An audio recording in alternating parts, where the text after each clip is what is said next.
Permets-moi de te dire que Satan peut feindre, il peut faire semblant à beaucoup d'égards. Il peut singer Dieu à beaucoup d'égards. Mais s'il y a un domaine là où Satan n'arrive jamais à imiter Dieu, c'est l'amour. Satan ne sait pas faire semblant d'aimer. Il ne sait pas faire semblant d'aimer. Ou alors s'il parvient à le faire, c'est pour un temps très court. Donc si tu vois quelqu'un qui vit dans l'amour, qui marche dans l'amour, qui communique l'amour aux autres et qui encourage les autres à marcher dans l'amour, cet homme ne peut pas venir de Satan. Bonjour à tous, bienvenue sur 8TV. Précédemment, j'ai réalisé une vidéo sur la calomnie, sur les conséquences désastreuses de la calomnie, comment Satan se sert de la calomnie pour manipuler les personnes, pour les envoûter, pour les ensorceler et surtout pour les empêcher de recevoir des choses que le Seigneur voudrait qu'elles reçoivent de certaines personnes en particulier. Parfois, le Seigneur prévoit même des connexions dans ta vie qui vont t'aider à avancer, mais souvent, l'ennemi va faire en sorte de jeter la boue sur ces personnes. L'ennemi va faire en sorte de leur donner un autre visage afin de provoquer le rejet chez toi. Et le but est que tu passes à côté de ce que Dieu voulait faire dans ta vie au travers de ces personnes. Et aujourd'hui, je voudrais donc partager le petit témoignage de comment est-ce que j'avais avalé le mensonge en ce qui concerne le serviteur de Dieu, TB Joshua. En fait, c'est un homme de Dieu qui m'avait donné cette fausse information. Et je pense que c'est parce que lui également, il avait été pollué. Et parfois, on commet des erreurs comme ça. On juge les gens sur la base des oui-dire. On juge les gens sur la base de ce que les autres ont dit. On ne les connaît pas, on n'a pas pris le temps de faire des recherches sur les personnes, écouter leurs enseignements et de discerner l'esprit qui les conduit. Parce que pour savoir si un homme de Dieu est appelé par le Seigneur ou pas, c'est par le Saint-Esprit. Est-ce que ces enseignements sont inspirés par l'Esprit de Dieu? Est-ce que quand il parle, quand il adore, est-ce que c'est inspiré par l'Esprit de Dieu? C'est ce qui nous permet vraiment de savoir si un homme est de Dieu ou pas. Nous nous étions retrouvés dans une circonstance où il y avait une émission qui passait à la télé du prophète TB Joshua.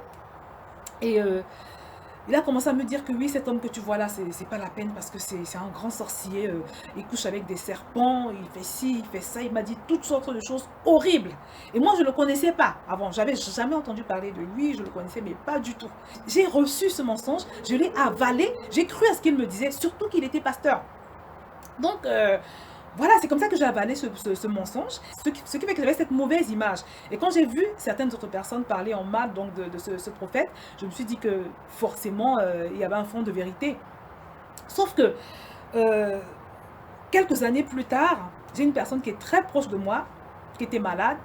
Je vous ai déjà partagé son témoignage, cette soeur qui était malade depuis plus de 20 ans, et qui avait déjà tout fait pour obtenir sa guérison.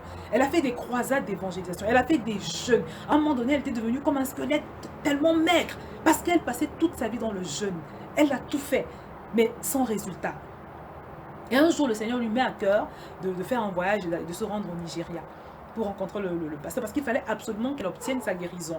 Parce que c'est une maladie qui est assez handicapante. Elle était obligée de prendre beaucoup trop de médicaments tous les jours que Dieu faisait, elle prenait des médicaments. Et il y avait des périodes où, quand sa maladie se manifestait, elle ne pouvait pas travailler. Donc, elle était souvent obligée de s'absenter à son travail à cause de sa maladie. Donc, elle décide d'effectuer ce voyage pour le Nigeria. Et elle rencontre le prophète. Et ce qui s'est passé est juste extraordinaire. Parce que le Saint-Esprit lui a révélé à ce prophète TB Joshua que l'origine de sa maladie, c'était le manque d'amour. Le manque d'amour simplement. Le Saint-Esprit à l'intérieur d'elle l'a attesté. Elle a reconnu qu'effectivement, elle était trop dure. Et je pense qu'après, il y a eu une repentance et puis il a fait une petite prière. Il n'a pas fait de prière de délivrance en tant que telle. C'est juste la révélation du Saint-Esprit suivie de repentance qui a libéré la sœur en Christ. Le manque d'amour était ce qui empêchait sa guérison. Et quand on a partagé le témoignage, j'étais vraiment perplexe. Elle m'a donné un tout autre témoignage de cet homme. Et c'est alors que j'ai commencé à m'intéresser à ses enseignements, à l'écouter, à regarder ses émissions. Et en regardant, je me suis rendu compte que, effectivement, c'est un homme de Dieu que Dieu utilise. Parce que Dieu nous a tous fait des dons, à certains des dons de guérison, des dons de libération, comme lui. J'ai discerné par le Saint-Esprit que TB Joshua est un homme que Dieu utilise. C'est un instrument du Seigneur. Il n'est certainement pas parfait. Aucun homme n'est parfait. Et si Dieu devait attendre que nous soyons parfaits avant de nous utiliser, je peux vous assurer qu'il n'utiliserait personne sur la surface de la terre. J'ai vu Dieu se servir de cet homme pour guérir les cas les plus désespérés, pour chasser les démons les plus terribles. Mais surtout, ce qui m'a marqué en ce qui concerne le témoignage de cette sœur, c'est qu'il a parlé d'amour. Vous savez, nous devons discerner. L'amour, c'est la chose la plus grande aux yeux de Dieu. Satan peut faire semblant à beaucoup d'égards, parce qu'il y a des gens qui vont vous dire, oui, s'il chasse les démons, c'est par la puissance du diable. Déjà, le diable ne chasse pas le diable. Hein. Permets-moi de te dire que Satan peut feindre, il peut faire semblant à beaucoup d'égards. Il peut singer Dieu à beaucoup d'égards. Mais s'il y a un domaine là où Satan n'arrive jamais à imiter Dieu, c'est l'amour.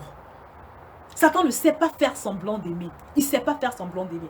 Ou alors, s'il parvient à le faire, c'est pour un temps très court. Donc, si tu vois quelqu'un qui vit dans l'amour, qui marche dans l'amour, qui communique l'amour aux autres et qui encourage les autres à marcher dans l'amour, cet homme ne peut pas venir de Satan. Parce que Satan est dans tout ce qui est haine. Satan est dans la haine. Il est dans la destruction. Il est dans la méchanceté. Donc, si tu vois quelqu'un qui est rempli de haine, quelqu'un qui manque d'amour, quelqu'un qui est trop dur, quelqu'un qui manque de miséricorde. Tu as vu le diable en action. Là, tu as vu quelqu'un qui est sous influence démoniaque.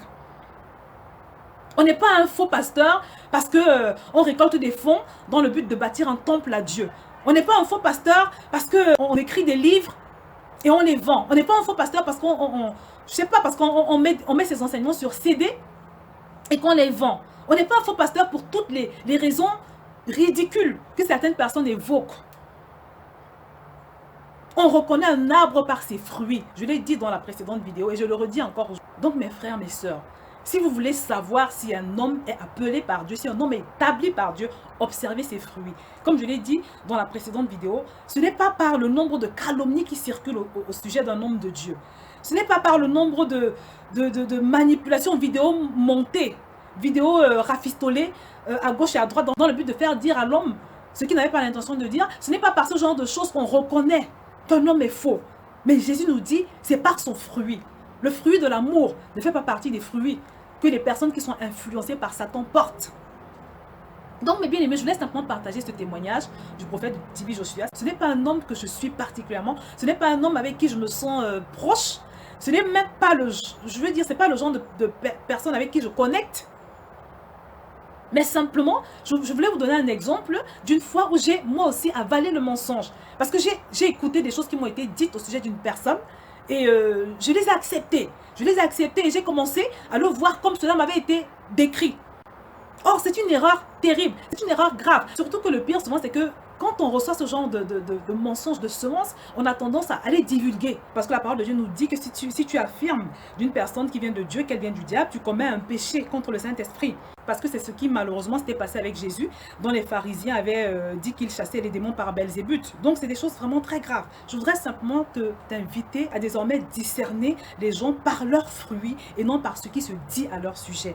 Donc choisis de faire ce que Dieu te dit, ce que la parole de Dieu te dit, à savoir regarder aux fruits et non aux calomnies, aux manipulations et tout le reste. Je vais donc m'arrêter là et je te dis à très bientôt sur VTV.